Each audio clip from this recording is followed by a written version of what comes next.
안녕하세요 여러분. 이 영화는 올해 최고의 범죄 영화로 불리며 클라이맥스 장면들로 가득합니다.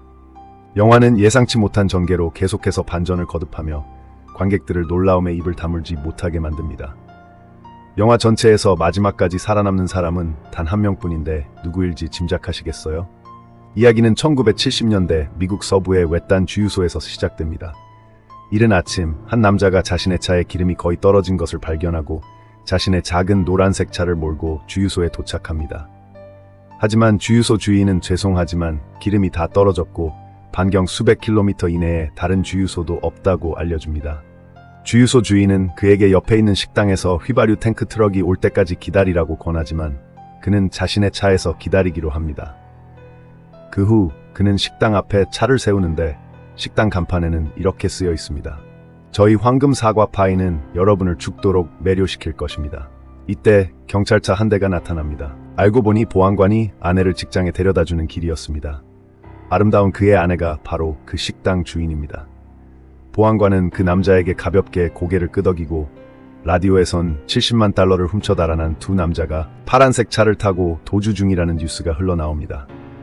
동시에 전체적인 시점에서 우리는 휘발유 탱크 트럭이 전복되어 도착할 수 없게 된 것을 봅니다.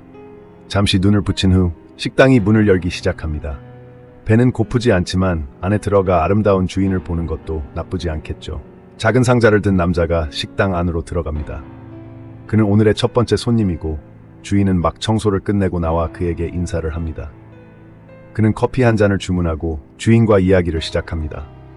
그는 내일이 딸의 생일인데 현재 딸은 전처와 새 남편과 함께 살고 있으며 오늘 딸의 생일을 맞이하기 위해 제 시간에 돌아가려고 노력하고 있다고 말합니다. 알고 보니 그는 칼 판매원이고 상자 안에는 그의 칼 세트가 들어 있습니다. 주인은 칼에 그다지 관심이 없지만 그래도 한번 보겠다고 합니다. 그가 커피를 다 마신 후 주인은 그에게 자신에게 판매하는 방법을 보여달라고 제안합니다. 어쩌면 아름다운 주인이 마음을 바꿀지도 모르죠.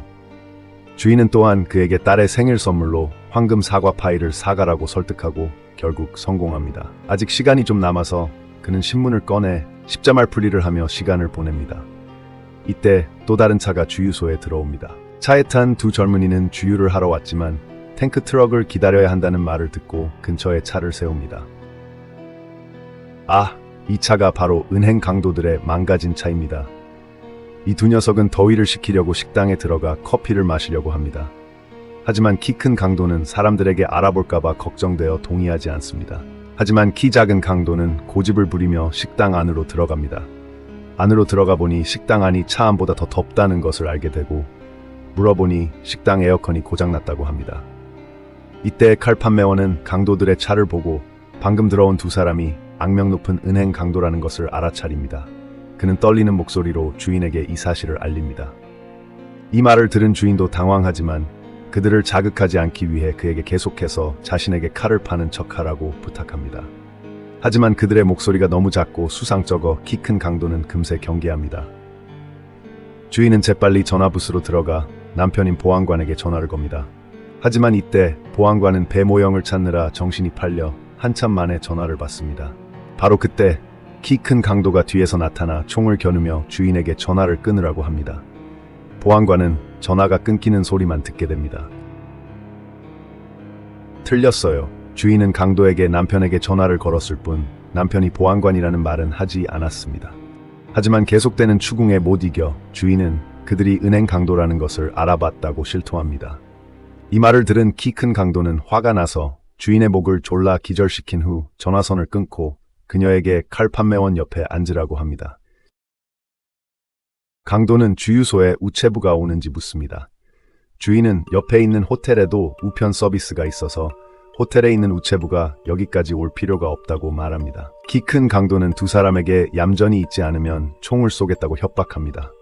이때 노부부가 식당 안으로 들어오자 두 강도는 총을 거두고 멀리 떨어져 앉습니다. 이 노부부도 휘발유 탱크 트럭을 기다리고 있습니다. 주인은 침착하게 그들을 자리로 안내합니다. 한편 보안관은 부하인 젊은 경찰에게 아내의 식당에서 커피를 사오라고 지시합니다. 두 강도는 만약 탱크 트럭이 오지 않으면 기름이 가득 찬 차를 빼앗아 도망치기로 결정합니다. 그래야 빨리 이곳을 벗어날 수 있으니까요. 키 작은 강도는 화장실에 가고 싶어 합니다. 화장실은 주유소 안에 있습니다. 키 큰 강도는 키 작은 강도에게 화장실에 가는 김에 우체부가 정말 오지 않았는지 확인해 보라고 합니다. 키 작은 강도는 재빨리 우체부 숙소로 갑니다. 물어보니 우체부는 정말 오지 않았습니다. 주인이 거짓말을 하지 않은 것 같습니다. 이때 이야기는 젊은 연인에게로 넘어갑니다. 여자는 집에서 $200를 훔쳐 가난하지만 잘생긴 남자와 함께 도망치려고 합니다. 남자는 사격 연습을 하고 있습니다. 그의 사격 실력은 정말 형편없습니다. 표적에서 2m 떨어진 곳에서도 맞추지 못하고 포기합니다. 이때 젊은 경찰이 식당에 도착합니다. 경찰을 본 키 큰 강도는 즉시 경계하지만 그가 주인과 이야기하는 것을 듣고 그가 커피를 가져다 주러 온 것뿐이라는 것을 알고 안심합니다. 주인은 우체국에 가려는 사람들이 너무 많아서 바빠서 전화를 끊었다고 말합니다. 주인과 이야기를 마친 젊은 경찰은 노부부와 이야기를 나눕니다. 놀랍게도 세 사람은 동양 사람입니다. 주인은 남편의 커피에 설탕을 듬뿍 넣고 컵 안에 help라고 씁니다. 반대편에서 화장실에 간 두 번째 강도는 문 앞에 있는 경찰차를 보고 깜짝 놀라 총을 꺼내들고 지원하려 합니다.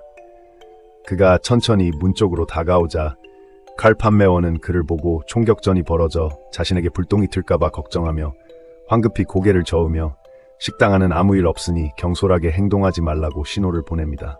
이때 젊은 경찰이 나오다가 두 번째 강도와 부딪히는 바람에 커피를 모두 쏟습니다. 젊은 경찰은 허둥지둥 컵 뚜껑을 닫고 주인은 재빨리 빈 컵을 쓰레기통에 버립니다. 그 후 주인은 다시 커피 3잔을 더 타는데 이번에는 첫 번째 강도가 바로 뒤에서 감시하고 있어서 주인은 커피에 아무것도 할 수 없습니다. 젊은 경찰은 커피를 받아들고 경찰서로 돌아갑니다. 이때 주유소 직원도 도착하여 모두에게 방금 연료회사에 전화해보니 오늘 아침 탱크트럭 출발이 늦어져서 조금 더 기다려야 한다고 말합니다. 주유소 직원은 여기서 간단하게 식사를 하려고 합니다. 그런데 그만 끊어진 전화선을 발견하고 주인에게 무슨 일이 있었는지 묻습니다. 주인은 실수로 끊어졌다고 거짓말을 합니다. 주유소 직원이 그 말을 믿을 것 같나요? 다시 젊은 연인을 보면 두 사람의 차도 기름이 떨어져서 이 주유소에 기름을 넣으러 옵니다. 눈썰미 좋은 남자는 도착하자마자 강도들의 녹색 트럭을 발견합니다. 욕심이 생긴 남자는 쇠지렛대를 가지고 강도들의 차 트렁크를 쳐하려고 합니다. 그들의 돈을 훔치려는 것이죠. 하지만 서툴러서 열지 못합니다. 이때 주유소 직원이 나오자 두 사람은 아무 일도 없었던 척합니다. 주유소 직원은 두 사람에게 주유소에 기름이 떨어졌다고 말하고 두 사람도 식당에 들어가 탱크 트럭을 기다립니다. 얼마 지나지 않아 또 다른 사람이 도착합니다. 이 인디언 남자는 주인의 단골 손님입니다. 그의 농장은 이 근처에 있습니다. 이번에 그는 식사를 하러 왔고 마침 이 지역에서 가장 아름다운 여인을 만나려고 합니다. 첫 번째 강도는 그에게 말을 걸어 어제 기름을 가득 채웠다는 사실을 알아냅니다. 이제 이 지긋지긋한 곳을 떠날 차가 생겼습니다. 첫 번째 강도는 기쁜 마음으로 음악을 틀고 두 번째 강도와 함께 인디언의 차를 빼앗으러 갈 준비를 합니다. 이때 칼 판매원은 불길한 예감이 들어 미리 편지를 써서 주머니에 넣습니다. 주인이 첫 번째 강도에게 음식을 가져다 주자 첫 번째 강도는 기회를 틈타 총을 꺼내 그녀를 제압하고 모두에게 손을 들라고 합니다. 그리고 인디언에게 순순히 차 열쇠를 내놓으라고 합니다. 인디언은 차 열쇠를 줄 수 있다고 말하지만 먼저 주인을 풀어줘야 한다고 합니다. 이때 노인도 총을 꺼냅니다. 인디언도 총을 꺼냅니다. 주인은 칼을 꺼내려고 합니다. 젊은 남자도 총을 꺼냅니다. 하지만 젊은 남자는 인디언을 겨눕니다. 알고 보니 젊은 남자는 강도들을 도와 몫을 나누려는 속셈이었습니다. 인디언은 아무도 시체를 수습하지 않을 것이라는 제안을 합니다. 젊은 남자는 동의하지 않습니다. 그러면 돈을 나눠 받을 수 없기 때문입니다. 두 번째 강도는 젊은 남자가 강도들을 향해 총을 겨누었다고 말하고 두 강도는 황급히 그에게 돈을 나눠주겠다고 약속합니다. 그러자 젊은 남자는 다시 총구를 돌립니다. 인디언은 강도들에게 열쇠를 던져주려고 하지만 젊은 남자는 먼저 자신에게 열쇠를 달라고 합니다.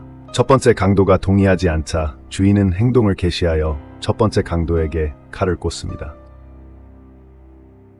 한바탕 총격전 끝에 모두 총에 맞습니다. 첫 번째 강도도 총에 맞습니다. 이 여자만 살아남습니다. 이때 주유소 직원이 뛰어들어와 두 번째 강도를 쏘아 죽이지만 옆에 있는 첫 번째 강도는 눈치채지 못합니다. 첫 번째 강도는 총을 몇 발 쏘아 주유소 직원을 죽이고 그 자신도 쓰러집니다. 여자는 소총을 집어들고 테이블 밑에 숨어있는 칼 판매원에게 칼을 버리라고 하며 그 돈은 자신의 것이라고 말합니다. 칼 판매원은 자신은 돈에는 관심 없다고 솔직하게 말합니다. 여자는 당연히 경찰에 신고하지 말라고 합니다. 경찰에 신고하면 어떻게 돈을 가질 수 있겠어요? 칼 판매원은 자신은 경찰에게 여자에 대해 한마디도 하지 않겠다고 말합니다. 다음 순간 칼 판매원은 일본도로 여자를 죽입니다. 아이러니하게도 이때 고장났던 에어컨이 다시 작동하기 시작합니다. 칼 판매원은 노인의 테이블에 있던 총을 집어들고 첫 번째 강도가 죽었는지 확인한 후 문 밖으로 나가 담배를 한 대 피웁니다. 그런 다음 주유소로 가서 그곳에 있는 전화로 경찰에 신고하려고 하지만 잠시 후 다시 포기합니다. 결국 탐욕이 이성을 이겼고 그는 한번 도박을 해보기로 합니다. 인생 역전을 할 수 있을지 없을지 걸어보는 것이죠. 주변에 아무도 없는 것을 확인하고 그는 식당으로 돌아가 첫 번째 강도의 주머니에서 차 열쇠를 꺼내 강도의 차 트렁크를 엽니다. 아니나 다를까 안에는 큰 돈 가방이 있습니다. 그는 그 돈을 자신의 차로 옮깁니다. 이제 기름이 떨어진 차 문제를 해결해야 합니다. 칼 판매원은 주유소에서 휘발유통 2개를 가져와 호스로 인디언의 차에서 휘발유를 빼내 통에 넣습니다. 옆에서 지켜보니 휘발유통이 가득 차 넘칩니다. 그는 황급히 달려가 자신의 차에 휘발유를 넣습니다. 반대편에서 보안관은 아내에게 전화를 걸지만 수화기 너머로 통화 연결음만 들립니다. 그는 다시 주유소 직원에게 전화를 겁니다. 전화는 울리지만 아무도 받지 않습니다. 보안관은 무언가 잘못되었음을 느끼고 젊은 경찰과 함께 식당에 가보기로 합니다. 이쪽에서는 칼 판매원이 휘발유를 다 넣고 의심을 피하기 위해 첫 번째 강도에게 차 열쇠를 돌려주는 것을 잊지 않습니다. 그 후 그는 신문을 버립니다. 이때 또 다른 사람이 나타나자 칼 판매원은 겁에 질려 뒷문으로 달려나가 창고 뒤에 숨는데 그곳에서 한 부부를 발견합니다. 남자는 식당에 들어갔다가 안의 광경을 보고 겁에 질려 도망칩니다. 칼 판매원은 전화를 찾아 경찰에 신고하려고 합니다. 경찰에 신고하면 안 됩니다. 칼 판매원은 황급히 달려나와 자신은 일어난 모든 일을 설명할 수 있고 자신과는 아무런 관련이 없다고 말합니다. 남자는 경찰에 신고만 하면 됩니다. 경찰에 신고한다고요? 칼 판매원은 그 말을 듣고 총을 꺼냅니다. 빈말이 무슨 소용이 있겠어요? 칼 판매원은 부부에게 입막음으로 1만 달러를 주기로 합니다.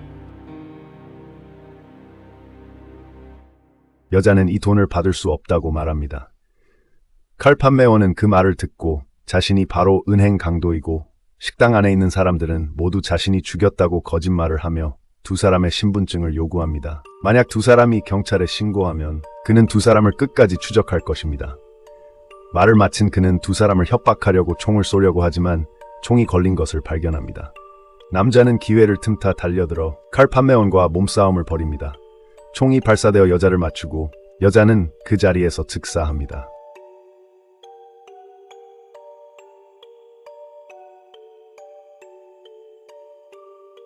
칼 판매원은 남자를 넘어뜨리고 그제야 차 안에 아이가 있는 것을 발견합니다. 칼 판매원은 더 이상 생각할 겨를도 없이 차를 몰고 그곳에서 도망칩니다. 반대편에서 보안관과 젊은 경찰은 주유소에 도착하여 땅에 쓰러져 있는 부부를 보고 불길한 예감이 듭니다.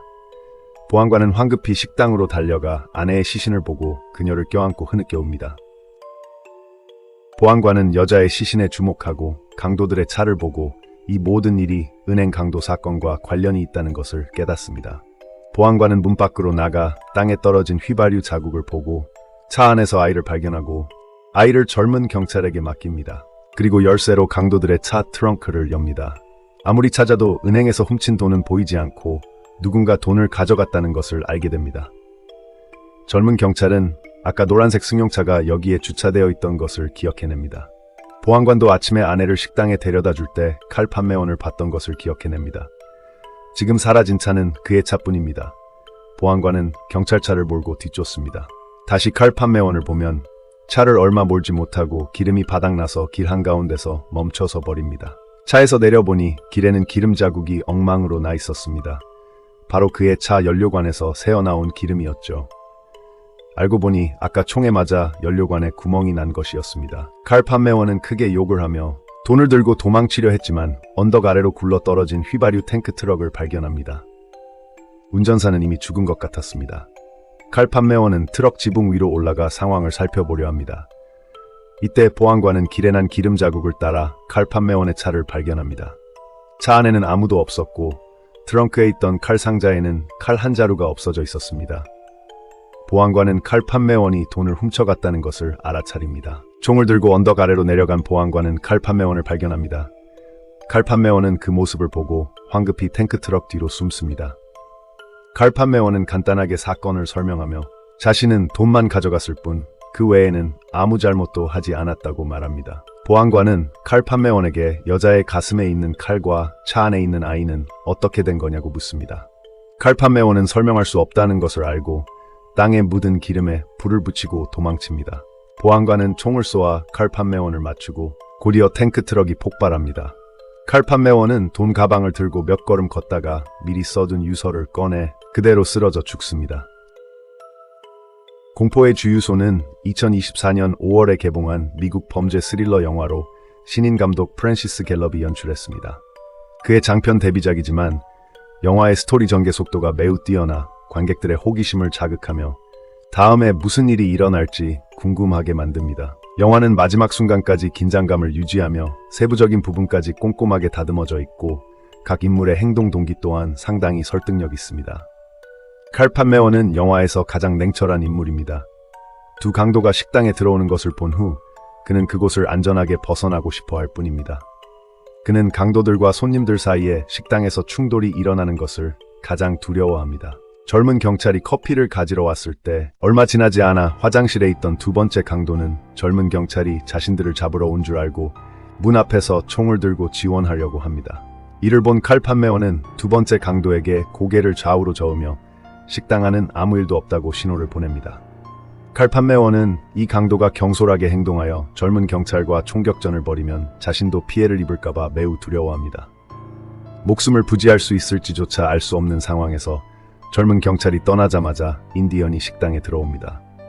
첫 번째 강도와 인디언의 대화를 듣고 칼 판매원은 자신이 가장 원하지 않는 일이 일어날 것임을 직감합니다.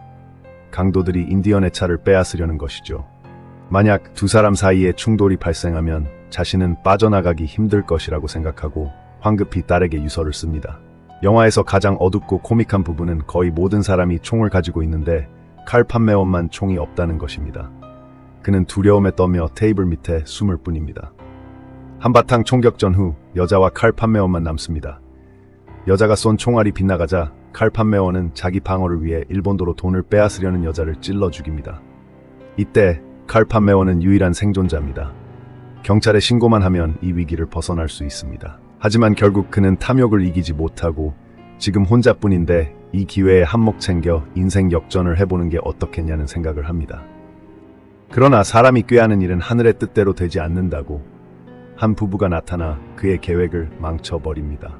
하지만 잘 생각해보면 처음에 보안관이 아내를 식당에 데려다 줄 때 칼 판매원의 얼굴을 보았고 젊은 경찰이 커피를 가지러 왔을 때도 그의 차를 보았습니다. 설령 그의 차 연료관에 구멍이 나지 않아 무사히 도망쳤더라도 결국에는 수배될 것입니다. 영화의 마지막에 처음에는 가장 냉철하고 운이 좋았던 인물이 결국 자신의 탐욕 때문에 목숨을 잃습니다. 영화 초반에 주유소를 지나가는 새 한 마리가 있습니다. 영화 후반에 칼 판매원이 죽을 때 다시 그 새가 보입니다. 여기서 감독은 사람은 돈 때문에 죽고 새는 먹이 때문에 죽는다는 의미를 표현하고자 했습니다. 마지막으로 여러분께 묻고 싶습니다. 이 영화에서 최후까지 살아남은 사람은 누구일까요? 바로 젊은 경찰과 경찰서 접수원입니다. 마치셨나요?